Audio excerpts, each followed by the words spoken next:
हाँ जी, श्री राम, बताएँ क्या कहना चाहते हैं? जय श्री राम सर। हाँ जी, जय भीम आपको। मुझे पूछना था बताएँ। सर कि आप अभी जो इतना बोल रहे थे कि बुद्धिज्म में ये है, वो है, तो सर मैं ये पूछना था ये खत्म कैसे हो गया सर फिर?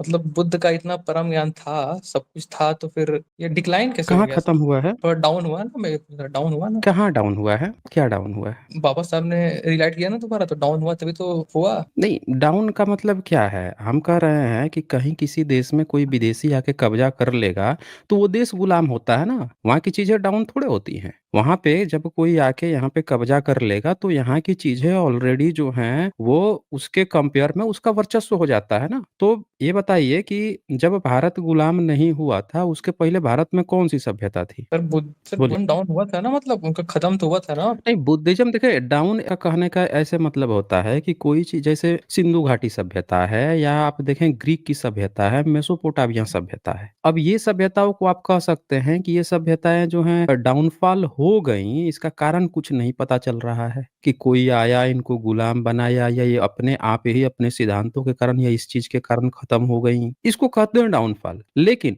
जब कहीं पे कोई आक्रमण करता है, आक्रमण करके उसके ऊपर कब्ज़ा कर लेता है, वहाँ की संस्कृति को फलने-फूलने नहीं देता है, वहाँ के कुछ गद्दार जो हैं उनके साथ मिल के अपने जो हैं रोटियाँ सेंकने लगते हैं, तो इसको डाउनफॉल नहीं कहते उस धर्म का, बल्कि इसको कहते हैं कि जो उपनिवेशीकरण है, किसी दूसरे ने उस पर कब्ज़ा कर लिया है, इस कारण से वहाँ पे चीज़ें नहीं विकसित हो पा रही हैं। डाउनफॉल का तो मतलब वो होता है कि वो अपने आप अपने सिद्धांतों के कारण डाउनफॉल हो गया। यहाँ पे कब्ज़ा आ रहा है ना, यहाँ पे एक चीज़ बिल्कुल सटीक दिख रही है कि कोई दूसरा चीज़ जो है उसके ऊपर आके बैठ गया है। वो अपने कारण से नहीं डाउनफॉल हो रहा है। अन्यथा आप देखिए चाइना को देखिए, जापान देखिए, म्यांमार, श्रीलंका देखिए, वहाँ वो तो फलता-फूलता रहा। वहाँ पे तो बुद्धिज़्म आसानी से फलता-फूलता है। अभी भी आप पूरे एशिया में देखेंगे तो सब जगह लगभग बुद्धिज़्म मुस्लिम्स कंट्री को छोड़ दीजिए, बाकी के जितने जो बच रहे हैं, सब जगह आसानी से फल-फूल रहा है। तो यहाँ पे ये क्वेश्चन पूछिए कि जो ब्राह्मणिज़्म है, वो कैसे आया? बुद्धिज़्म डाउनफॉल नहीं हुआ है, अभी भी भारत के जितने जिसको आप शूद्र कहते हैं, भारत के SC, ST, OBC by default Buddhist हैं। उनके आचार-विचार, सोचने की, समझने की,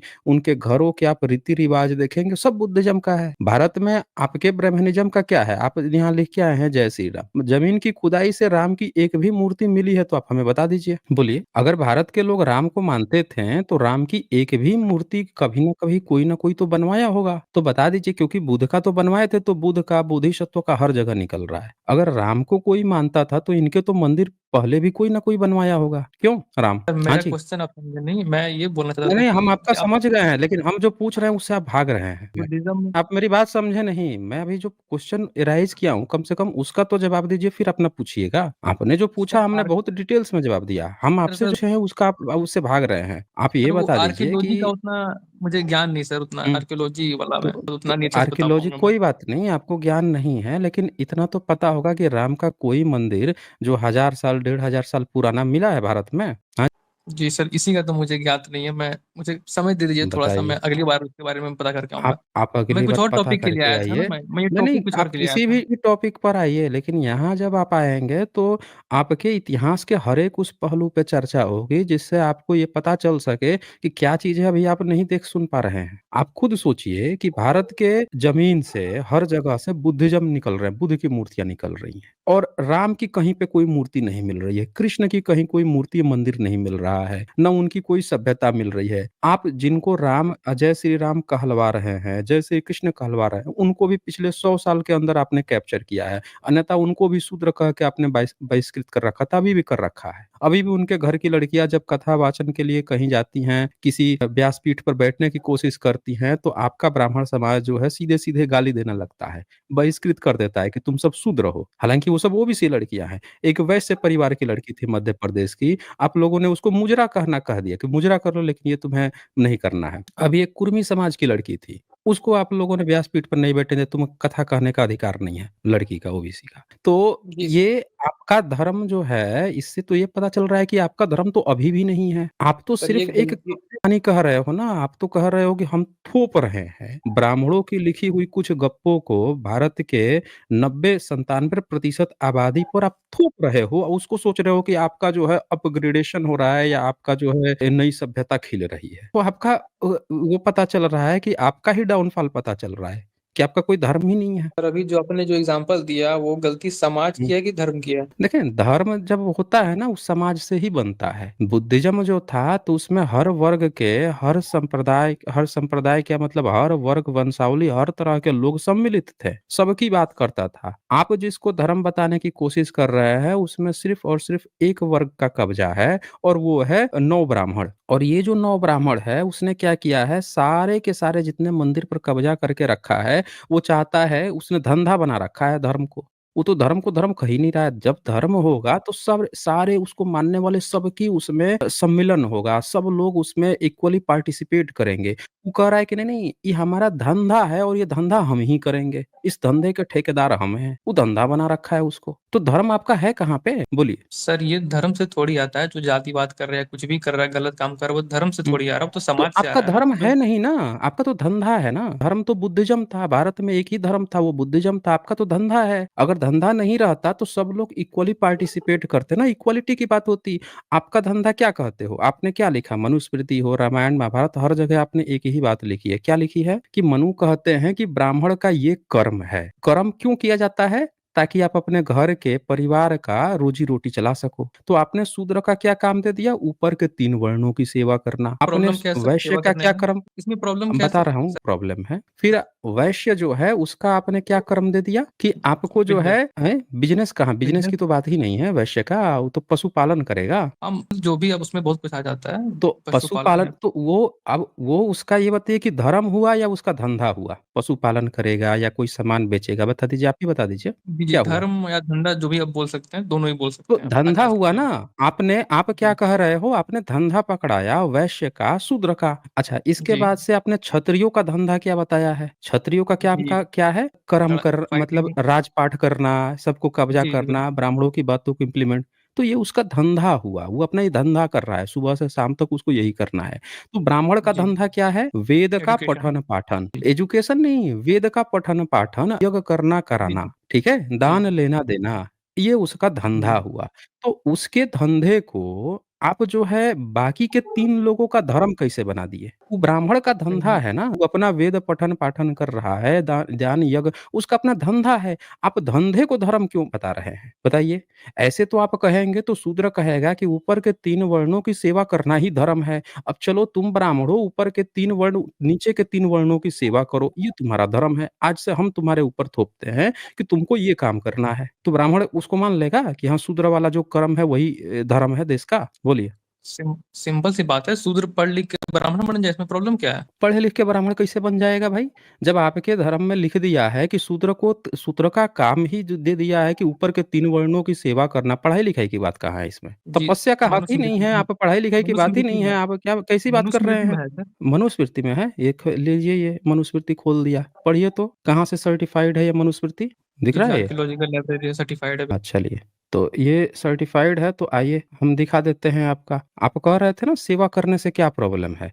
तो बताइए कि ब्राह्मण ने अपना जो धंधा है, वो सेवा करना काहे नहीं लिया जब प्रॉब्लम नहीं है तो? ब्राह्मण का धर्म या धंधा जो भी, वो पढ़ाना लिखाना या पढ़ना है, नहीं तो कहाँ वो वाला पढ़ाना? काम। भई ब्राह्मण कहाँ पढ़ा रहा है शूद्र को? शूद्र को तो पढ़ाने की कहीं बात ही नहीं है। ये देखिए ना ये, यहाँ पे 87 में पहला चैप्टर में आपका मनु क्या कहता है मनुस्मृति में? देखिए तो, दिख रहा है ये? जी, वेद पढ़ना, पढ़ाना, यज्ञ कराना, दान देना, इन कर्मों ब्राह्मणों के लिए बनाया गया। प्रॉब्लम क्या है इसमें सर? ब्राह्मणों के लिए बनाया। अब बताइए जी कि ये कौन बनाया? ये किताब कौन लिखा है? जी। मनु महाराज ने लिखा जी। मनु ने लिखा है? जी बताइए। जी। मनुस्मृति उस टाइम का कॉन्स्टिट्यूशन था, उसके हिसाब से ये इसमें किस प्रॉब्लम समय क्या का है जी? किस समय का कॉन्स्टिट्यूशन था? ज़रा हमें बता दीजिएगा। जी, राम राज्य का। राम राज्य कब था? सर वो, अब उसमें वो अलग टॉपिक हो जाएगा सर, वो इस पे नहीं, नहीं, अलग इसी पे टॉपिक रहता नहीं हूँ होगा बस। ना। आप जो बात कह रहे हैं, वो हिस्टोरिकली भी तो सही होना चाहिए ना। आप कह रहे हैं कि राम राज्य कब था? जब ये मनु जो है ये किताब लिख रहा था राम के समय में? जब भी था, लेकिन उस टाइम का कॉन्स्टिट्यूशन था। किस लिपि भाषा में लेकिन लिखा आज था? यही ये, बताइए आप हमें। इसमें मैं थोड़ा, मैं वीक हूँ सर, इसमें आर्कियोलॉजी,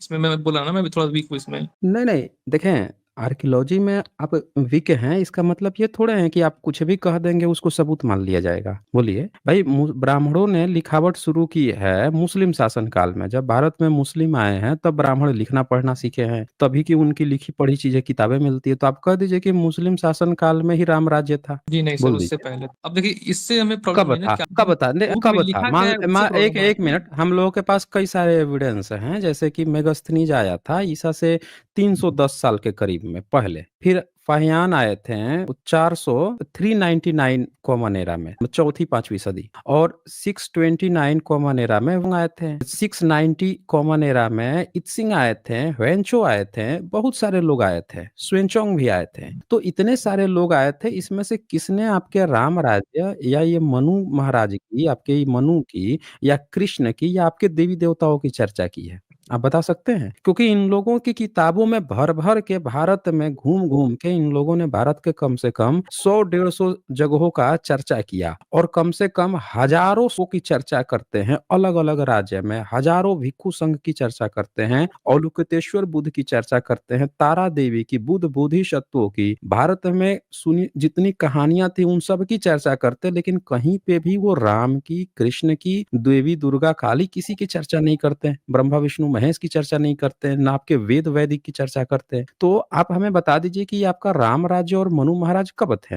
हाँ जी। जी सर, ये मैं जिस विषय के बारे में सर मुझे नहीं पता वो मैं नहीं बोलना चाहूंगा। नहीं मतलब पता मैं है। आपको तो ये बताना चाहता था आप कि जो बात कह रहे हैं वो एक काल्पनिक चीज़ है। आप एक कल्पना में आपने कहीं से सुन लिया कि कभी कोई राम राज्य था, ये लिखा हुआ था। ये आपका मुस्लिम शासन काल में बहुजनों पर थोपी गई किताब है। क्या लिखा है इसमें? आप सर ये ये कहते सर हैं, सुन लीजिए, अपनी बात पूरी सुन लीजिए। आप कहते हैं वेद पढ़ना, पढ़ाना, यज्ञ करना, करना, दान देना और लेना, इन कर्मों को ब्राह्मणों के लिए बनाया। अब ये किताब लिखता है एक ब्राह्मण, एक ब्राह्मण इसको पीढ़ी दर पीढ़ी ढो के लेके आता है। इसमें न किसी क्षत्रिय से पूछा गया, न इसमें किसी वैश्य से पूछा गया, न किसी शूद्र से, न अंत्यज से। मतलब ये तो वैसी बात हो गई कि एक डकैत है या एक चोर है, वो एक किताब लिखता है और उसमें लिखता है कि हम चोरी करेंगे, डकैती करेंगे, यही हमारा धर्म है। और बाकी सब लोगों को, जिनके यहाँ चोरी डकैती करेंगे, उन लोगों को इस धर्म को अपना धर्म मान के चलना पड़ेगा, हमारे इस धंधे को अपना धर्म मान के चलना पड़ेगा।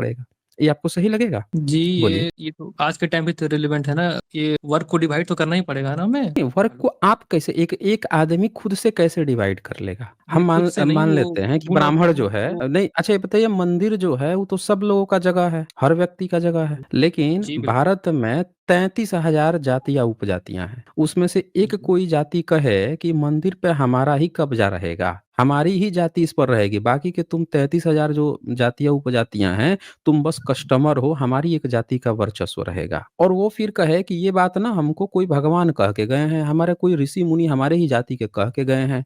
तो ये तो वो हो गई ना, दंगा फसाद वाली बात हो गई ना, ये तो ये कब्जा मनुस्मृति वाली में बात लिखा है हो गई कि ना। हाँ जी। सर, ये धर्म ग्रंथ में लिखा है कि एक जाति का कब्जा रहेगी। तो ये तो लिखा हुआ तो है।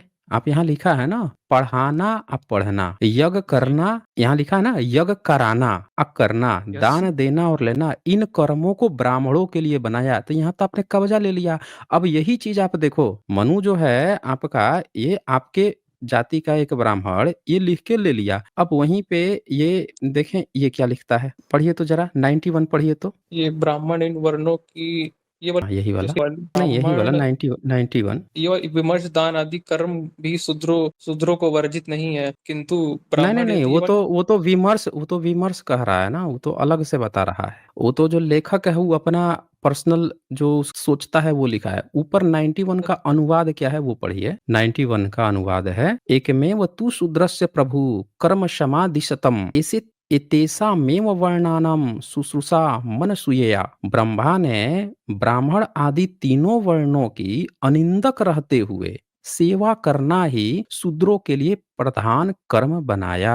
यानी कि आप देखें यहाँ पे क्या कह दिया, ब्राह्मण के लिए तो आप ब्राह्मण ने खुद लिख लिया अपने लिए कि हम पढ़ेंगे, पढ़ाएंगे, दान लेंगे, देंगे, अपना कर्म बना लिया, अपने यज्ञ करेंगे, कराएंगे।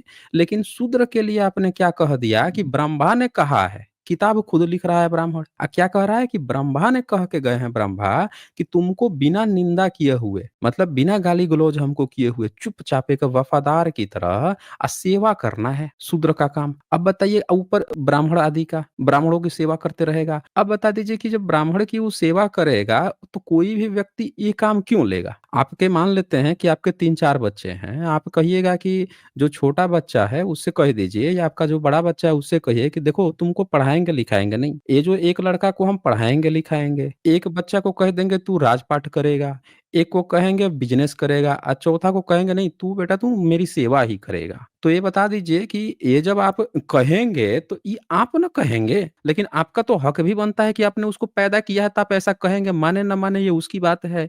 लेकिन यहाँ पे तो बाप है ही नहीं कोई। ये तो जो कह रहा है कि हम ये सारा काम करेंगे वही लिख के दूसरे पे थोप रहा है। जो अपने को बड़ा बन रहा है वो खुद लिख के कि हम ये काम करेंगे तुमको तो ये मेरी सेवा करना पड़ेगा, वो खुद थोप दिया। यहाँ तो जी सर। इक्वालिटी की बात होनी चाहिए। हाँ। जी सर, इक्वालिटी की बात है, वर्ण चेंज भी हो सकता है, मनुस्मृति 10% में वर्ण कहाँ, चेंज भी हो कहाँ सकता चेंज है। हो सकता है? नहीं, कैसे चेंज होता है? कितने लोगों को चेंज किया है? बता दीजिए आप हमें। 1065 में, अभी आज़ादी के 1065। 77 साल बीत गए हैं, कितने ब्राह्मणों को आपने जो है वर्ण वो चेंज कर दिया है, वर्ण चेंज कर दिया। अभी बिल्किस बानो केस हुआ था, उसमें जो है कई सारे ब्राह्मण जो हैं वो पकड़ाए थे, बलात्कार में, उनको जेल हुई थी। तो वो जब छूटते हैं, तो उनको फूल माला चढ़ाई जा रही थी। आपने जैसे वो बलात्कार गए हैं, तो क्या उनको आपने वो घोषित कर दिया, म्लेच्छ घोषित कर दिया? जी, वो हमारे लिए तो रेपिस्ट ही हुए ना, रेपिस्ट रेपिस्ट होता है। अच्छा, रेपिस्ट होता है। तो आपने सर ये अब सर न्यूज़ वर्ण पढ़ा था चेंज फिर? होता है, आर्य समाज करवाता है सर, न ए वो सर्टिफिकेट अरे! मिलता है। आर्य समाज क्या करवाएगा? उसका तो जन्म ही खुद हुआ है अभी इधर ही। तो वो उसका रिफॉर्म तो तो कर रहा है ना। क्या रिफ़ॉर्म कर रहा है भाई? हैं? कौन-सा तो रिफ़ॉर्म वो तो कर नहीं रहा है? मान, जन्म से जाति नहीं मानता, जो कॉन्स्टिट्यूशन में जो सर्टिफिकेट पकड़ाता है कि जन्म से तुम ये हो, जन्म से, वो तो नहीं, वो तो इसमें नहीं मानता ना। हम तो नहीं मानते इसे अच्छा। कि जन्म हुआ आपका, इसमें आपको सर्टिफिकेट कौन पकड़ाया कह जाएगा। दिया कि वो नहीं मानता है? जी बताइए। नहीं मानता ये है, आपसे मैं कौन खुद कह दिया जानता कि हूँ। वो नहीं मानता है? अच्छा, आप जी जानते नहीं हैं। मानता। अच्छा जी जी। बिल्कुल। तो अब आप ये सर ये 1065 ये कह मनुस्मृति रहे आप खोलिए वो। अच्छा, अभी अभी अभी दिखा देते हैं। आपका जो आर्य समाज है, वो नहीं मानता है वर्ण व्यवस्था। चलिए अभी खोल देते हैं। देखते हैं भाई कैसे नहीं मानता है। चैप्टर 2 का 31 नंबर श्लोक, जो आपके आर्य समाज की किताब में लिखा हुआ है। आप पढ़ें तो ये 31 नंबर दिख रहा है? रुकिए। हाँ जी, जी, पढ़िए तो ब्राह्मण ज़रा। का मंगल सूचक शब्द युक्त, क्षत्रियो का बल सूचक शब्द युक्त, वैश्य का धनवाचक युक्त, श्रद्धा निंदक शब्द युक्त नामकरण करना चाहिए। जी सर। अब ये तो आर्य समाज की किताब में ये श्लोक को कहा गया है कि एकदम शुद्ध श्लोक है। अब बताइए कि एक बच्चे का इससे पहले वाला भी श्लोक को कहा गया है कि बहुत शुद्ध श्लोक है। 30 नंबर में कहा गया है जैसे जन्म हो तो जन्म के 10 से 12 दिन में बच्चे का नामकरण करना है। देख लीजिए 30 नंबर श्लोक में लिखा है। जी जी बिल्कुल लिखा है? बिल्कुल करना है जी। ठीक है। तो ये बताइए कि जब वो कहता है कि वर्ण चेंज हो सकते हैं, तो 31 में ये नामकरण कैसे कर दे रहा है भाई? 10 दिन के बच्चा जो है कौन-सा काम कर लिया है, जिसके कारण से उसका वर्ण जो है वो ब्राह्मण बन गया है, शूद्र क्षत्रिय बन गया है। शूद्र का नाम निंदित शब्द से युक्त, निंदा करने वाला नाम रखा रहा है। कौन-सा कर्म कर लिया है 10 दिन का बच्चा? जी सर, वो बताइए? आप ये बताइए मुझे कि ब्राह्मण का बच्चा, ये आप आइडेंटिफाई कैसे करोगे? गुरुकुल जाएगा तो आप आइडेंटिफाई कैसे हुँ। करोगे किस कौन किसका बच्चा है? इसके लिए नामकरण करना जरूरी है। नहीं, हम तो आइडेंटिफ़ाई अच्छा मतलब अभी ये जो ब्राह्मण के बच्चे का मंगलसूचक आप नाम जो है 10 दिन में रख दिए। जी कैसे आइडेंटिफ़ाई कर लिए भाई? आप तो कह रहे हैं कि कर्म के हिसाब से होता है। अब बता दीजिए कि नाम चेंज होता है क्या आपके यहाँ? सर, यहाँ बोलिए। यहाँ सर, यहाँ पर नामकरण की बात की गई है, वर्ण चेंज हुआ, ये तो बात हुई नहीं ना यहाँ पे। अरे भाई तो नामकरण वर्ण के आधार पे हो रहा है ना, क्या लिखा है यहाँ पे? ब्राह्मण का मंगल सूचक। अब मान लीजिए कि ब्राह्मण का नाम जो है आपने क्या किया, देखिए बैकग्राउंड साउंड आ रहा है आपकी तरफ से। आपने ऐसा कर लिया कि कोई ब्राह्मण है उसका बड़ा अच्छा-सा नाम आपने रख लिया जिसको आप अच्छा समझते हैं और यहाँ लिखा आपने शूद्र का निंदित शब्द से युक्त। अब कोई शूद्र है उसका नाम आपने कुछ ऐसे रख दिया कटोरी, टपोरी, कुछ गलत-सलत ऐसा नाम जिससे कि थोड़ा-सा खराब लगे, हैं? उस तरह का नाम आपने यहाँ पे रख दिया शूद्र का निंदित शब्द से। तो ये बताइए कि आपने ब्राह्मण का तो अपने बच्चे का तो बड़ा अच्छा नाम रख लिया, शूद्र के बच्चे बच्चे का निंदित शब्द से युक्त नाम रख दिया, तो ये तो आपने 10 दिन में कर दिया ना, 10 ही दिन में कर दिया। अब बता दीजिए कि आपने वर्ण के आधार पर ये नामकरण किया, आप उल्टा काहे नहीं कर लेते हैं? जब जब तक उसका यज्ञोपवीत नहीं होता, तब आप अपने ब्राह्मण के बच्चे का नाम जो है शूद्र वाला निंदित शब्द के रख लेते हैं। कहते हैं कि अभी यज्ञोपवीत नहीं हुआ है, तो हमारा बच्चा जो है शूद्र का है, और जो शूद्र है, इसका जब यज्ञोपवीत होना, जो आपके यहाँ यज्ञोपवीत की बात ही नहीं की है, तो इस बच्चे का नाम जो है आप बड़ा अच्छा-सा नाम रखवा देते हैं। तब ना कहा जाता कि भैया आपके यहाँ वर्ण व्यवस्था चेंज हो जाती है, नाम चेंज हो जाता है। हाँ जी, बोलिए। सर यहाँ पर नेम आइडेंटिफाई करने के लिए बताया गया, वो 10-65 में वर्ण अरे चेंज भाई, करने के तो एक लिए। बात बताइए, किसी ब्राह्मण का नाम जो है टपोरी कटोरी आप रखते हैं? बोलिए। जिस शूद्र का नाम जो है कुछ दास टाइप का होना चाहिए, दास युक्त। तो वो जो हम वही तो फादर बोल जो रहे है, हैं, फादर क्यों का होना आइडेंटिटी चाहिए? जो। अरे भाई, कैसे? फादर का आइडेंटिटी कैसे? जब वो सर बच्चे मैं का अपने कर्म फादर को लूँ, किसका उसमें वर्ण प्रॉब्लम होना है है, क्या? तो वही तो जाति से हो गया ना। आप जाति से सर अपना ये नाम कुछ ले रहे हैं ना। ये आइडेंटिफाई करने के इससे लिए ये कुल का नाम होना आइडेंटिफ़ाई चाहिए। हो रहा है कि आप जाति से अपना बचपन में ही आपकी जाति जो है ब्राह्मण से युक्त हो गई। जी आपके नहीं, बाप इससे की ये जो आइडेंटिफाई जाति हो रहा है थी कि वो ब्राह्मण आप के पे आ बेटे हो आप। गई। नहीं, तो ये मंगल सूचक का क्या मतलब है भाई? सर मंगल इससे है। इफेक्ट हुआ ना कि वो ब्राह्मण के बेटे हो, हाँ, ब्राह्मण वर्ण तो नहीं हुआ ब्राह्मण आपका, के ब्राह्मण बेटे के हो तो बेटे हो जो आप। शूद्र शूद्र का बेटा है उसका निंदित युक्त नाम रहेगा, निंदा से नाम रहेगा, गाली-गलौज नाम रहेगा सर उसका। सर निंदा आया हाँ। कहाँ? उस श्लोक में निंदा है कहाँ? श्लोक में कहाँ लिखा हुआ है निंदा है? अच्छा, अच्छा। ये क्या, इसका क्या मतलब होता है? जुगुप्सितम का क्या मतलब होता है? सर इसका तो बताइए। है कि कुछ शूद्र का जो नाम होता है वो हुँ। दास युक्त होता दास है युक्त कुछ। होता है। मैंने अभी क्या कहा? आर्कियोलॉजी से सर्टिफ़ाइड है ये। ये किताब जो है आर्कियोलॉजी डिपार्टमेंट में रखा हुआ है मुहर मार के, और इसमें शिक्षा मंत्री भी शामिल हैं इसके अनुवाद में, संपादकीय में। ये बहुत वैल्युएबल किताब है, मतलब ऑथेंटिक किताब है। भारत का शिक्षा मंत्री जो है, वो भी शामिल है इसमें, बिहार का शिक्षा मंत्री। और ये देखें, शूद्र का निंदित शब्द से युक्त। आप जो हैं, जहाँ पे आपने ये लिखा कि मंगल सूचक और निंदित सूचक और धन सूचक और बल सूचक, इसमें अंतर आपको नहीं समझ में आ रहा है? आप सर कह रहे मैं हो कि वर्ण व्यवस्था चेंज हो जाती है, और एक बच्चे को बचपन से ही आपको ये नहीं पता है कि एक बच्चे को बचपन से ही आप डरा के, धमका के, तिरस्कार करके रखोगे, और एक बच्चे को शुरू से ही आदर रिस्पेक्ट दे के रखोगे, तो दोनों के बिहेवियर आगे चल के चेंज हो जाएंगे। ये आपको नहीं पता है? परवरिश जो है, वो नाम क्या होता है? आपने मंगल सूचक क्यों रखा? इसीलिए तो रखा ना कि हमारे बेटे का अच्छा-सा नाम रहेगा, कोई इसको चिढ़ाएगा नहीं। और किसी का आपने गंदा-संदा नाम रखवा, अच्छा, ये लिखवा कौन रहा है? एक ब्राह्मण कर रहा है। खास बात क्या है कि ये किताब जो है, इसको जिसको आप धर्म बताने की कोशिश कर रहे हो, एक ब्राह्मण खुद अपने बच्चे का नाम अच्छा और दूसरे का बुरा। तो सर वो मिस्टर श्री ट्रांसलेशन में राम, प्रॉब्लम है सर, वो निंदित नहीं नहीं होना चाहिए ट्रांसलेशन यहाँ पे, हमको मत, दास हमको ये युक्त सब होना मत चाहिए। बताइए। नहीं, नहीं, 1 मिनट, हमको ये सब कहानी मत सुनाइए कि ट्रांसलेशन में प्रॉब्लम है। हमको ये बिल्कुल भी सुनना ही नहीं है कि ट्रांसलेशन में प्रॉब्लम है। ये किताबें आप लोग जो हैं छाप-छाप के बेच रहे हैं, पूरी दुनिया जानती है। आपके आर्य समाज ने भी यही अनुवाद किया हुआ है, आपके सब लोगों ने यही अनुवाद किया है, हर एक जगह यही लिखा हुआ है। हमारे पास कम से कम 10 मनुस्मृति है अलग-अलग वर्ज़न की, सब में यही लिखा हुआ है। तो ये तो कतई मत कहिए आप कि ट्रांसलेशन में प्रॉब्लम है। ट्रांसलेशन में प्रॉब्लम होती ना, तो इसको ना तो क्षत्रिय ने अनुवाद किया है, ना मुस्लिम ने, ना ईसाई ने, ना सिख ने, बौद्ध, जैन किसी ने, ना वैश्य ने, ना शूद्र ने, अंत्यज ने।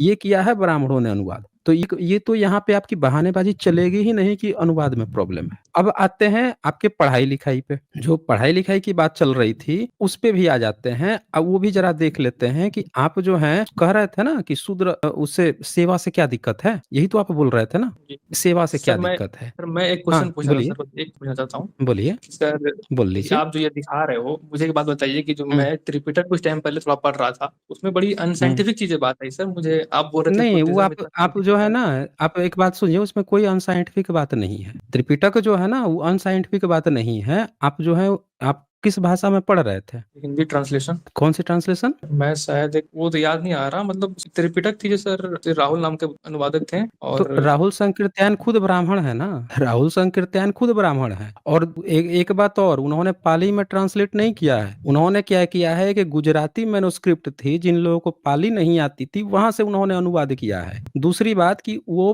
पहले गीता का वाचन करते थे, और उनको खुद ही पाली पाकित अच्छे से नहीं आती थी, समझ रहे हैं ना। तो गुजराती से किया, गुजराती भी उनको आती उतनी अच्छी नहीं थी, उन्होंने किसी तरह करके कुछ लिख दिया। फिर भी चले, कोई बात नहीं, उन्होंने लिख दिया। लेकिन आपको ये भी बात समझना पड़ेगा कि त्रिपिटक जो है वो इस तरह से लिखा गया है कि उसमें बुद्ध के वचन तो कौन कह रहा है? भिक्खू कह रहा है। जो समय-समय पर अलग-अलग संगीतियाँ हुई हैं, उसपे बहुत सारी चीज़ें भिक्षुओं के द्वारा जोड़ी गई हैं और उनके पास प्रमाण है इस बात का। पहली संगीति हुई तो 2 पिटक थे, दूसरी संगीति हुई, तीसरी संगीति हुई, अब धम्म पिटक जो है तीसरी संगति में शामिल किया जा रहा है, यानी 3 पिटक बन रहे हैं। आप खुद देखिए कि उनके सारे प्रमाण हैं कि बुद्ध के जाने के 10 साल बाद, 100 साल बाद, 200 साल बाद कितनी-कितनी संगीति हो रही है और क्या चीज़ें जोड़ी जा रही हैं, घटाई जा रही हैं। फिर कनिष्क आते हैं, वो करवाते हैं इसका फिर से संगीति, उसमें 3 लाख हो जाता है, जो 84,000 सूक्त है बुद्धिज़्म का, वो 3 लाख हो जाता है, यानी और चीज़ें बुद्ध के जाने के 600 साल बाद जो है 84,000 को 3 लाख किया जा रहा है। उस समय की जो नीड है, वो चीज़ जोड़ी जा रही हैं। तो उसमें कहानियाँ भी हैं, कथाएँ हैं, जातक कथाएँ हैं, बहुत सारे उसमें प्रेरक प्रसंग हैं, उसमें बकुला है, उसमें शेर है, ब्याग है, कौवे हैं, हर तरह के बंदर हैं, उनको बात करते हुए दिखाया जाएगा। आपको लगेगा अनसाइंटिफिक है, नहीं, वो क्योंकि वो सारे बुद्ध वचन नहीं हैं। उसमें लोगों को समझाने के लिए बहुत सारी चीज़ें उसमें इस्तेमाल की गई हैं। वो एक अलग कहानी है, प्लस वो लोग फ्लेक्सिबल हैं। वो लोग कभी नहीं कहते हैं कि इसमें जो लिख दिया गया है, वो आपको आँख मूंद के मान लेना है कि बुद्ध के ये वचन हैं। वो लोग कभी नहीं कहते। वो क्या कहते हैं कि लिखी हुई भी बात मत मानना, अगर आपके तर्क, बुद्धि, विवेक पर खरी न उतरे, मानवता के लिए और सबके भलाई के लिए ना हो, तो इसको नहीं मानना। वो फ्लेक्सिबल हैं। आपके यहाँ क्या प्रॉब्लम है कि आपने इसको सब पे थोप दिया है। आपने सर हम प्रैक्टिकली अगर देखा जाए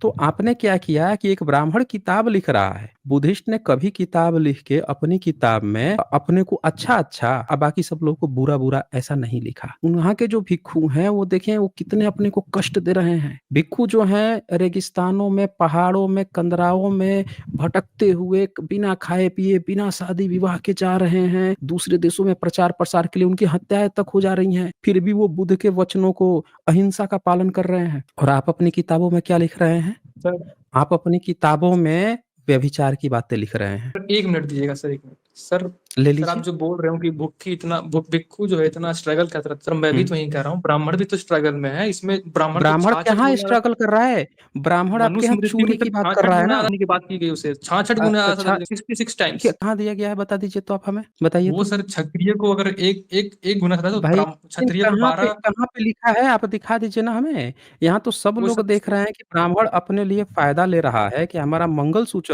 दूसरे का जो है गंदा नाम रहेगा। सब लोग देख रहे हैं जन्म से बच्चे के जन्म से ही आप भेदभाव शुरू कर दिए। आपने शूद्रों को पढ़ने का अधिकार, स्त्रियों को पढ़ने का अधिकार नहीं दिया। बुद्धिज़्म में स्त्रियों को पढ़ने का अधिकार है। स्त्रियाँ भी भिक्षु बन सकती हैं, भिक्षुणी बन सकती है, प्रचार धर्म प्रचार कर सकती हैं। सम्राट अशोक की बेटी चली गई थी बताइए ईसा से 250 साल पहले श्रीलंका में प्रचार प्रसार करने। उनके यहाँ सारे सबूत हैं, लिखित में सबूत हैं और आपने क्या कर रहे हो, आपके यहाँ सिर्फ़ आपके ही लिए फ़ायदा है। प्रैक्टिकली देखा जा रहा है। बुद्धिज़्म में आज तक ये बात नहीं हुई कि इस महाविहार में इस जाति का ही व्यक्ति रहेगा, लेकिन आपके सारे मंदिरों में कहने को सबको हिंदू कह रहे हो लेकिन सिर्फ़ ब्राह्मण रहेगा। हर जगह ब्राह्मण का कब्ज़ा है, जाति का आपका कब्ज़ा है। आप कहाँ से कंपेयर करोगे? हैं? मैं आपको दिखाता हूँ। अच्छा इसमें आप बोल रहे थे ना 16 गुना, ज़रा दिखाइए तो कहाँ लिखा हुआ है? दिखाइए हम अभी आपको बताते हैं कहाँ 16 गुना लिखा हुआ है। आपकी किताब में चोरी लिखा हुआ है और ये लिखा हुआ है कि ब्राह्मण जो है चोरी करेगा तो उसको सज़ा नहीं होगी। समझ रहे हैं ना? आप कहाँ बात कर रहे हो कि आपके यहाँ ये लिखा हुआ है, वो लिखा हुआ है? हुँ? आपके यहाँ ये लिखा हुआ है कि आप जो है आपको बनाया गया है कि आप ये काम नहीं करोगे, वो काम नहीं करोगे, आपको बेनिफिट दिया गया है। इतना कि ये देखिए, वो भी दिखा देता हूँ आपको। आप चोरी करने पर चोरी को आपका धर्म बना दिया गया, आपको चोर बना दिया गया है। ये किताब जो है आपके लिए भी बहुत खतरनाक है, ब्राह्मणों के लिए भी बहुत खतरनाक है। कोई भी ब्राह्मण पढ़ा-लिखा ब्राह्मण जो है आज में वो भी नहीं चाहेगा कि उसका बच्चा जो है चोरी-चकारी करे। आपने इस किताब के माध्यम से उसको भी चोर और बनने की वो दे दी है, परमिशन दे दी है। ये देखिए ये क्या लिखते हैं आप, 1 नंबर श्लोक ही पढ़ लीजिए पहले आप, चैप्टर 10 का। पढ़ लीजिए क्या लिखा है आपने, दिख रहा है? अपने कर्म में तत्पर तीनों वर्ण वालों द्विज पढ़े तथा ब्राह्मण तीनों वर्ण नहीं पढ़ाए, वे शास्त्रार्थ निर्णय है। तीन ऐसा कर्म। शास्त्रीय निर्णय है। आप तो अपनी किताब में ही लिख देते हो साफ-साफ कि सिर्फ़ ब्राह्मण ही पढ़ाएगा।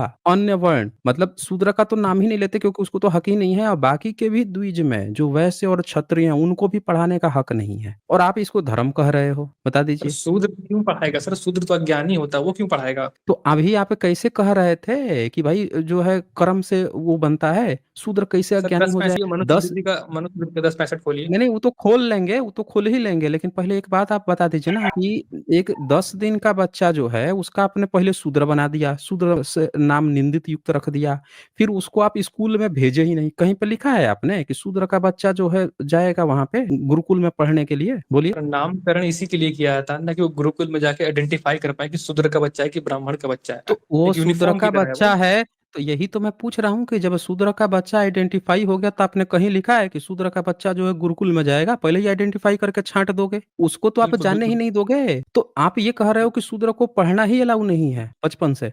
कहाँ लिखा है सर पढ़ना अलाउ नहीं है? कहाँ लिखा है? अरे भाई, दस यही पैंसठ खोलिए तभी तो आप मनुस्मृति कह का रहे 10। हो। अरे भाई, 10-65 क्या, गुरुकुल में जाने की चर्चा चैप्टर 2 में है, चैप्टर 2 और चैप्टर 3 में है। वहां पे साफ साफ आपने बहिष्कृत किया हुआ है कि कोई, आपने सिर्फ नाम लिया है ब्राह्मण क्षत्रिय और वैश्य के बच्चे जाएंगे पढ़ने, न स्त्री का नाम लिया है और न ही आपने शूद्र का नाम लिया है। यहाँ भी आप देख लीजिए, क्या अभी क्या कहा आपने, शूद्र कैसे पढ़ाएगा? जब एक शूद्र के बच्चे का नाम आपने नामकरण कर दिया निंदित युक्त, और आपने गुरुकुल में जब 8 साल पे आपने क्या कहा, ब्राह्मण का 8 साल पे होगा, क्षत्रिय का 10-11 साल पे होगा, वैश्य का 12 साल पे होगा, शूद्र का तो आपने यज्ञोपवीत ही नहीं करने का नियम दिया। शूद्र के बच्चे का आप पहले यज्ञोपवीत कराओ, फिर उसको गुरुकुल भेजो, पढ़ेगा नहीं पढ़ेगा तब ना आप कहोगे शूद्र। आप उसको तो लिखे ही नहीं हो कि उसको जाना है। बिल्कुल बिल्कुल ये लिखे हैं आप सर, 10 पैंसठ आपने खोल दिया। कहाँ लिखे हो बताओ, कहाँ पे लिखे हो आपने? बताओ। मनुस्मृति चैप्टर 1065 श्लोक में वर्ण चेंज की चैप्टर बात है। 1065 में क्या लिखा है आपने? खोल दें? खोल दीजिए सर। हैं? आइए,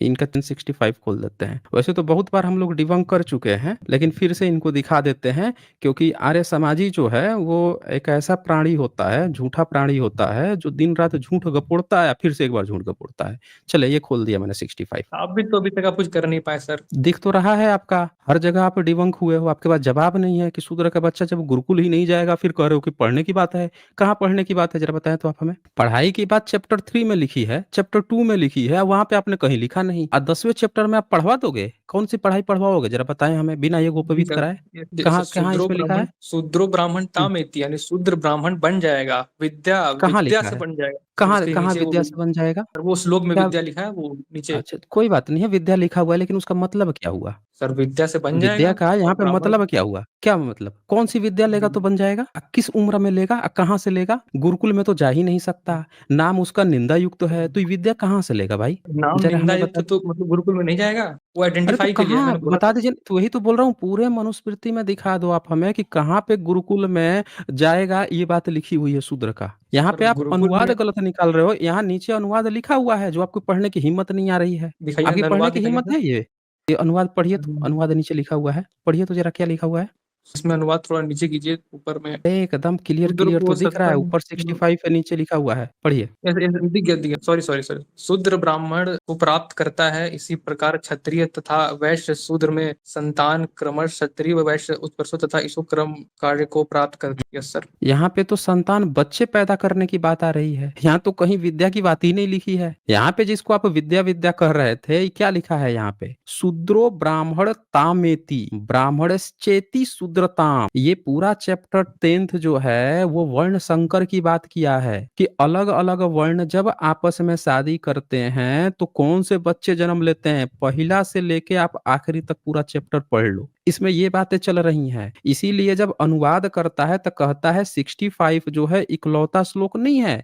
इसको जानने के लिए आपको इसके पूर्व का 10/64, इसके पहले श्लोक को आप पढ़िए, तब आप इसका अर्थ सही से समझ पाएंगे। अनुवादक भी लिखा है यहाँ पे कि पूर्व 1064 श्लोक के अनुसार 7वें जन्म में, यानी कि इसके पहले के श्लोक से बात चल रही है। इकलौता एक श्लोक पढ़ के आप इसका अर्थ नहीं निकाल सकते। वो श्लोक ऊपर से बात चल रही है, बीच में ये पड़ेगा, दोनों को मिला के अर्थ निकलेगा। क्या कहता है कि 7वें जन्म में, यानी कि एक ब्राह्मण जो है एक शूद्र कन्या से शादी करता है, तो उसका जो बच्चा उत्पन्न होगा वो भी शूद्र ही कहलाएगा। लेकिन 7 पीढ़ी तक उनके बच्चे जो हैं लगातार ब्राह्मण में शादी होता रहा, तब जाके 7 खून के बाद से अब जाके वो ब्राह्मण कहलाएगा। ये बात लिखा है कि देखिए क्या कहता है, पूर्व 1064 श्लोक के अनुसार 7वें जन्म में शूद्र ब्राह्मण शूद्रत्व को प्राप्त करता है। क्या कहता है? शूद्र ब्राह्मण शूद्रत्व को प्राप्त करता है 7 जन्म बाद। शादी विवाह की बात चल शूद्र रही है, शिक्षा की ब्राह्मणत्व बात को नहीं चल रही है। प्राप्त शूद्र हाँ, क्या ब्राह्मणत्व लिखा को है? प्राप्त करता करता है या अरे करती भाई है? तो वहां ये पिछले श्लोक में लड़की की अरे बात हुई है ना, पीछे ये वाले श्लोक में। अरे लड़की शूद्र है ना,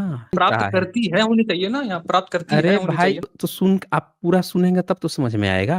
वो ब्राह्मण जो है वो लड़का है, एक शूद्रा कन्या से शादी करता है तब ना वो प्राप्त करेगा। यहाँ क्या लिखा है? जी। 7वें जन्म में। नहीं समझ में आ रहा तब पहला पढ़ लीजिए ना, अगर नहीं समझ में आ रहा है तो इसे पहला पहले पढ़ वाले में लीजिए। ही है ना कि वो अपनी हाँ, एक 64 योनि पढ़िए तो क्या लिखा है? जातकी कन्या ब्राह्मण से विवाह कर उत्पन्न करे, वह सातवें जन्म की शेष जाति को प्राप्त करती है। हाँ, क्या लिखा है? यस। ब्राह्मण से शूद्रा में उत्पन्न, और जो उत्पन्न होगा उसको क्या कहेंगे? पराशव कहेंगे, यानी वो ब्राह्मण भी नहीं होगा। आपने यहाँ पे ये लिखा है कि अगर ब्राह्मण शूद्रा से शादी कर लेता तो उसका बच्चा जो पैदा होगा वो ब्राह्मण नहीं बनेगा, उसकी एक नई जाति बनेगी, वो जाति है पराशव। और फिर क्या कहता है कि शूद्रा में उत्पन्न जाति की कन्या और उसकी जो लड़की उत्पन्न होगी, वो वर्ण संकर से जो लड़की उत्पन्न होगी, फिर क्या कहता है? ब्राह्मण से विवाह कर कन्या उत्पन्न करे, अब फिर दोबारा विवाह करके उत्पन्न करे। तो इस प्रकार सप्तम जन्म 7 पीढ़ी तक ये इसी तरह शादी होती रहेगी, तब जाके श्रेष्ठ जाति को प्राप्त करती है, यानी तब 7 पीढ़ी बाद अब वो बच्चा जो है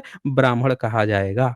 तो आपने क्या किया है? यहाँ पे ये कहा है कि ब्राह्मणों, तुमको इंटरकास्ट मैरिज नहीं करना है, नहीं तो 7 पीढ़ी तक तुमको वर्ण संकर जाति कहा जाएगा तुम्हारे बच्चों को। समझ रहे हैं? सर इसकी बात चल सर रही यहाँ है। मैरिज की तब बात की गई इसी है ना। चीज को अब सुन लीजिए, पूरी बात सुनिए। अब आपको कंफ्यूजन हो सकता है तो आपके जो अनुवादक हैं नीचे विमर्श लिखते हैं, समझ रहे हैं? विमर्श लिखते हैं और समझाने के लिए, जैसे आप हमको समझाने की कोशिश कर रहे हैं, तो आपके जो अनुवादक हैं वो कुछ समझाए हैं, जरा पढ़ेंगे विमर्श, वो क्या समझा रहे हैं आपको? पढ़िए तो। श्लोक विशेष आशय यह है कि पारस्वत जाति की कन्या ब्राह्मण से विवाह कर वह उत्पन्न उस कन्या पुण्य ब्राह्मण से विवाह कर पुण्य कन्या ही उत्पन्न करे। इसी कर्म से जन्माष्टक उत्पन्न होती हुई कन्या ब्राह्मण से विवाह करती हुई कन्याओं को उत्पन्न करती, तो वह कन्या सातवें जन्म में ब्राह्मण जिस संतान से उत्पन्न करती है वह संतान त्रितज होकर भी वीर्य की प्रधानता सप्तम जन्म उच्च वर्ण को प्राप्त करती है। लड़की की बात हाँ, है कि लड़की नीच त योनि प्राप्त करती है, वही उच्च योनि वही प्राप्त कर जाती है। वही मैं आपसे क्या कह रहा हूँ कि 7 जन्म तक। फिर आप आगे क्या कहते हैं कि एक लड़की जो है 7 जन्म बाद जाके उसकी पीढ़ी जो है फिर से ब्राह्मण को होगी, अगर ब्राह्मण लड़का है और लड़की शूद्रा है। इसी तरह से अगर लड़का जो है शूद्र है और लड़की अगर ब्राह्मण है, तो उसके जो संतान उत्पन्न होंगे उसको आपने चंडाल कहा है। समझ रहे हैं? क्या कहा है? चंडाल कहा है। वो भी इसी चैप्टर में लिखा है। तो ये जो नीचे वाली आप जो बात कह रहे थे ना, विद्या विद्या, यहाँ विद्या की बात नहीं चल रही है।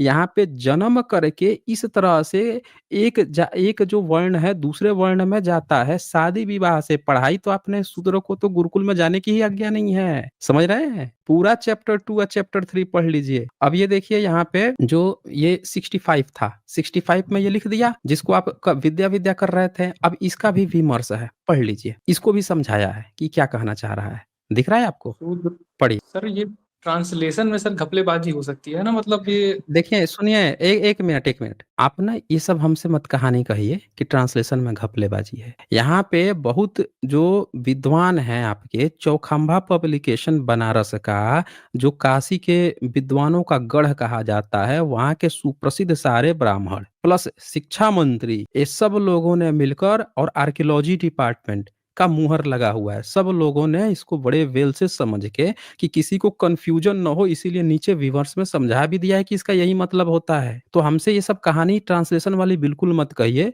वो लोग बहुत समझदार चतुर चालाक हैं और बड़े अच्छे से विमर्श करके भी यहाँ पे लिख दिया है। और चौखंबा पब्लिकेशन जो है वो ब्राह्मणों का गढ़ कहा गया है, कि वहाँ पे काशी के पंडित कहा जाता है, कि विद्वान जन लोग रहते हैं। तो हमसे ये सब ट्रांसलेशन वाली कहानी मत कहिए। आप पढ़िए कि वो लोग क्या बताना चाह रहे हैं, विमर्श पढ़िए। हाँ जी, पढ़ लीजिए। माइक अनम्यूट कर लीजिए अपना। मैं समझ गया कि वो जन्म सातवें जन्म की बात हो रही है, मतलब विद्या से नहीं, मतलब वो नहीं, एक बार पढ़ लीजिए ना, शादी लोगों को शादी भी के तो पता कॉन्टेक्स्ट चल में। जाए, जिसको कंफ्यूजन है इसमें वो भी लोग तो जान जाए कि क्या लिखा हुआ है। पढ़िए तो जरा। ठीक है। शूद्र को जन्म सतमें ब्राह्मण प्राप्त करने के कर्म पहले श्लोकों के विमर्श में स्पष्ट कर दिया गया कि वहां जहाँ पर ब्राह्मणों को शूद्र पाने क्रम करते हैं, यदि ब्राह्मण केवल शूद्र के साथ विवाह कर पुरुषों की उत्पन्न करे, तो वह पुरुष भी केवल शूद्र के साथ विवाह करके पुरुष की ही उत्पन्न करे। इस प्रकार वह ब्राह्मण पुरुष तत्सम जन्म में केवल शूद्र को प्राप्त करता है। इसी प्रकार क्षत्रिय तथा वयस्क शूद्रा में उत्पत्ति संतानों को उत्कर्ष तथा सत्कर्ष की प्राप्त व्यक्ति को जानना चाहिए, किंतु जाति का कर तत्सम था। मैं समझ गया सर, वो 7वें जन्म की हर वर्ण की बात हो रही है कि वो शादी के कंटेक्ट, शादी के बाद ही हो सकती है, वो बन अब सकता है। 7 पीढ़ी बाद यहाँ पे कोई पढ़ने लिखने की बात ही नहीं है। वो क्या किया है आर्य समाजियों ने, मैं बताता हूँ उसने क्या किया है। वो क्या कहेगा, वो चेरी पिकर हैं सब। चेरी पिकर समझते हैं क्या होता है? चेरी पिकर बीच में से समझते हैं? उठाने। मतलब बीच में से एक श्लोक अपने मन मुताबिक उठाओ, उसकी मन मुताबिक व्याख्या करो, आगे पीछे को काट के हटा दो जहां से पोल खुलती है। तो आर्य समाजियों से जब कहिएगा कि 65 के पहले वाला 64 पढ़ो तो कहेगा मिलावटी है। कहिए 63 पढ़ो तो कहेगा मिलावटी है, 62 पढ़ो तो कहेगा मिलावटी है। फिर कहिएगा अच्छा आगे वाला सब मिलावटी है, अच्छा तो 65 के बाद 66 67 पढ़ो तो कहेगा वो भी मिलावटी है। बहुत बड़े चेरी पिकर हैं। तो मैं आपको पहले वाला भी पढ़ाया, अब उसके अगला पढ़ लीजिए ताकि आपको फिर से क्लियर हो जाए कि ई क्या कह रहा है, क्या बात चल रही है, आगे भी क्या बात चलती है। 66 पढ़ के देखिए तो क्या लिखा है। ब्राह्मण के यदि से अर्थात क्षत्रिय विहीन शूद्र में उत्पन्न तथा शूद्र से वाहित ब्राह्मणी उत्पन्न, इन दोनों में कौन श्रेष्ठ है? हाँ आ गया ना, शादी विवाह की बात चल रही है, विद्या की बात नहीं चल रही है। तो बात ये हो गया कि भाई चलो दूसरे दूसरे वर्ण में शादी करेगा, तो अब बच्चा जो पैदा होगा उसमें कौन सा श्रेष्ठ होगा। तो देखिए अगला 67 पढ़िए तो। कि इस ब्राह्मण से शूद्र युक्त गुण युक्त होने से श्रेष्ठ है, और शूद्र से ब्राह्मणी में उपयुक्त गुणहीन होने से श्रेष्ठ नहीं है, ऐसा शास्त्र का निर्णय है। हाँ कह दिया ना इसने, ब्राह्मण से, यानी कि ब्राह्मण से शूद्रा में उत्पन्न पुत्र गुण युक्त होने से। बाप अगर ब्राह्मण है तो देखिए गुण युक्त बता दिया, यानी कि जन्म से बात चल रही है, कर्म से बात ही नहीं है। बाप अगर ब्राह्मण है तो बेटा श्रेष्ठ हो गया। और आगे क्या कहता है, शूद्र से ब्राह्मणी में। अब ब्राह्मणी जो है लड़की, वो अगर शूद्र से शादी करती है तो क्या कहता है, उत्पन्न पुत्र गुणहीन होने से श्रेष्ठ नहीं है। अब सोचिए बच्चा पैदा हो रहा है, पहले ही आपका मनुस्मृति डिसाइड कर दिया कि गुणहीन है वो, क्योंकि वो शूद्र बाप है। अब बाप अगर ब्राह्मण है तो श्रेष्ठ हो गया, यानी जन्म से आपके यहाँ लिखा हुआ है। आप पहला चैप्टर पढ़िए, दूसरा या आखिरी चैप्टर पढ़िए, हर जगह उन्होंने जन्म से ही कहा है। और ये जो आपके विधर्मी हैं आर्य नवाजी, ये क्या करते हैं, सब चेरी पिकर है। इधर को मिलावट कह दो, उधर को मिलावट कह दो, बीच में से अपने हिसाब से व्याख्या करो और कह दो लो जीत लिया हमने जंग। तो आपको अब समझ में आ गया ये कंसेप्ट। तो सर मैं ये ट्रांसलेशन पढ़ूंगा सर, मैं थोड़ा टाइम पढ़ दीजिएगा मुझे, लीजिए, मैं अगली बार आपके आऊंगा सामने तो। रखा हुआ है, आपके सामने है, सब चीज आपके सामने खुला हुआ है, तो ये आप देख लिए। अब आप जो चोरी की बात कह रहे थे वो भी मैं आपको दिखा देता हूँ। जो आप चोरी की बात कह रहे थे इसी में चैप्टर 11 में आ जाइए। जो आपके वो है किताब है मनुस्मृति, उसमें उन्होंने सोच समझ के सारी चीजें लिख रखी है ना। केवल कह कह के भागना, झूठ बोलना, इससे थोड़े बच जाएंगे हैं। इस किताब ने ब्राह्मणों को निकम्मा बना दिया है और उनको घटिया चीजें करने के लिए प्रेरित किया है। सारे ब्राह्मणों को चाहिए कि मनुस्मृति को तुरंत ही उठा के फेंक दे। 20 नंबर दिख रहा है आपको, यस सर। क्या लिखा है। नियुक्त यज्ञ करने वालों को धन्य है, उससे विद्वान लोग विवेक का धन कहते हैं, और यज्ञ नहीं करने वालों को धन्य है, उससे शाहरुख धन कहते हैं, उस असुरों का धन कहते को हैं, धन समझ कहते रहे हैं। अब मतलब ये कह रहा है नित्य यज्ञ करने वालों का जो धन है, जो लोग यज्ञ हवन कर रहे हैं,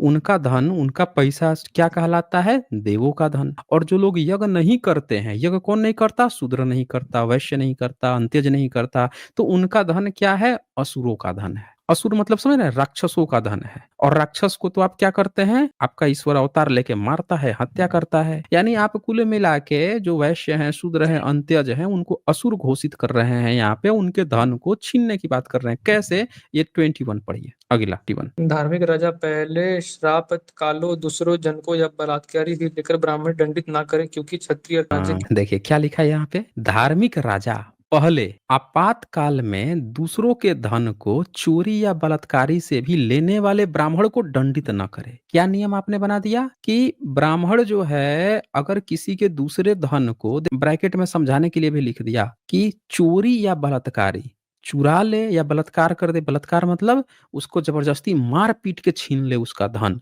तो भी क्या करना है, राजा को, ब्राह्मण को दंडित नहीं करना है। आपने ये नियम बनाया है यहाँ पे, समझ रहे हैं। तो ये नियम आप खुद सोचिए कि ये किताब जो है आपको कितना जहरीला बना रही है ब्राह्मणों को। आप कितने ब्राह्मण जो है जहरीले बन जाएंगे जब ये कहेंगे कि मनुस्मृति। अभी बताइए, मनुस्मृति कोई धार्मिक किताब है, चोरी करने वाली किताब है, चोरी गलत काम को प्रमोट करने वाली किताब है।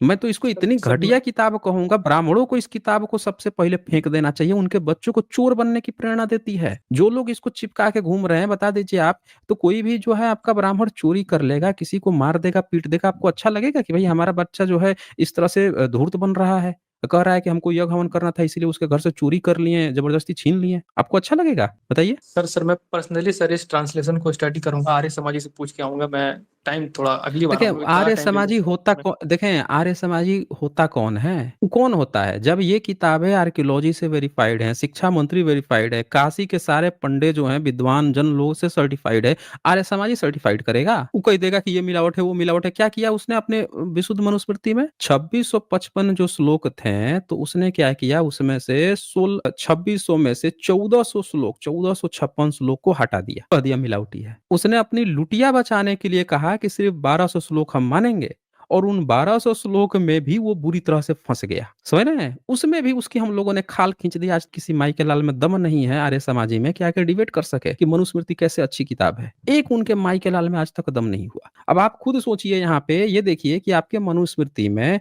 जो, और आर्य समाज को मानता कौन है? कोई नहीं मानता। सब लोग, शंकराचार्य मानता नहीं है, महामंडलेश्वर उनको मानते नहीं है, हैं? और उसने सबको गाली दे रखी है। आर्य समाज ने बुद्धिज्म को गाली दे रखी है, जैनिज्म को गाली दे रखी है, गोस्वामी को, कबीरपंथी, सिखिज्म को, वैष्णव को, शैव को, सबको तो गाली दे दे के बैठा हुआ है। उसको कौन मानता है? कोई नहीं मानता है। तो वो कुछ भी ट्रांसलेशन करें। अब ये देखें, चोर बना दिया यहाँ पे। और एक बात दिखाता हूँ आपको, यहाँ पे ये इसने यहाँ पे चोरी अलाउ कर दी। ये 13 नंबर पढ़िए, तो 13 नंबर। यज्ञ 2 या 3 धन भाव के कारण पूरा नहीं हो रहा, तो उसी पुण्यातक के लिए वैश्य यहाँ के धन नहीं मिलने पर यहाँ से धन लाके, क्योंकि शूद्र बलात्कार या चोरी से धनवाचक शूद्र के, क्योंकि शूद्र यज्ञ से कोई संबंध नहीं होता है। नहीं होता है, लिख दिया ना कि शूद्र का यज्ञ से कोई संबंध नहीं होता है। तो बताइए वो क्या पढ़ाएगा शूद्र को? आप कह रहे थे ब्राह्मण जो है यज्ञ हवन में जो मंत्र पढ़ता है, वेद का यज्ञ हवन के लिए पढ़ता है, तो वो क्या पढ़ाएगा भाई, जब शूद्र का उससे कोई संबंध ही नहीं है। यही मैं आपको समझा रहा था कि ये क्या करते हैं सब आर्य समाजी, कि जहां जहां फंसते हैं उन उन चीजों को हटा देंगे, काट देंगे, पिक करके अपने मन मुताबिक उसको लेके अपनी मन मुताबिक व्याख्या करके आपको फंसाने की कोशिश करेंगे। यहाँ साफ साफ लिख दिया कि ब्राह्मण जो है, आप कह रहे थे ना कि 16 गुना, वो आपसे खूब चिल्लाएगा 16 गुना है, 16 गुना है, ज्यादा ब्राह्मण को सजा है। ये कौन सी सजा है भाई, कि चोरी कर ले रहा है ब्राह्मण, उसको कोई सजा ही नहीं मिल रही है? अपनी किताब में लिखा है। फिर यहाँ पे क्या लिख रहा है कि शूद्र का यज्ञ से संबंध नहीं है, अशूद्र का और वैश्य का जो है, वैश्य से नहीं मिले, शूद्र से नहीं मिले, तो उसका जबरदस्ती बलात्कार या चोरी से उसके धन छीन के लेके आ जाओ। यहाँ तो सजा ही नहीं मिल रही है, ऊपर से कह रहा है कि राजा दंड भी नहीं देगा। तो ये कौन सी चोरी की सजा मिल रही थी भाई, ये आप हमें? तो आप ऐसा कीजिए, जाइए और पढ़ाई कीजिए, आप पढ़ लिख के आइएगा। चलें, बहुत समय दिया मैंने, और आपके सारे प्रश्नों का यहाँ पे जितना आपने प्रश्न उठाया था सबका समुचित जवाब भी दिया गया है।